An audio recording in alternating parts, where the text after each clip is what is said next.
இந்திய வரலாற்றிலேயே முதல் முறையாக 193 எம்பிக்கள் ஒன்னு சேர்ந்து தலைமை தேர்தல் ஆணையரை தூக்கணும்னு நோட்டீஸ் கொடுத்திருக்காங்க. ஏன் தெரியுமா? ஒரே அட்ரஸ்ல 400 ஓட்டு, எதிர்கட்சி ஓட்டுகளை தேடி தேடி டெலிட் பண்ணது லிஸ்ட் நீளுது. தேர்தல் ஆணையமா இல்ல பிஜேபியோட டிவிஷனல் ஆபீஸா அப்படின்னு சொல்லிட்டு கேள்வி கேட்கிற அளவுக்கு தேர்தல் ஆணையோட செயல்பாடுகள் போயிருக்குது.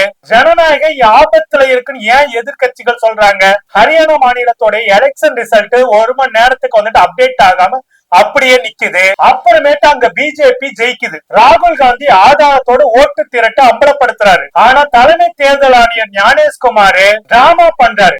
அதனால இப்ப எதிர்கட்சிகள் இவர் மேல இம்பீச்மெண்ட் நோட்டீஸ் கொடுத்திருக்காங்க. அதனால இவருடைய பதவி இப்ப தப்புமான்றது ஒரு கேள்வி.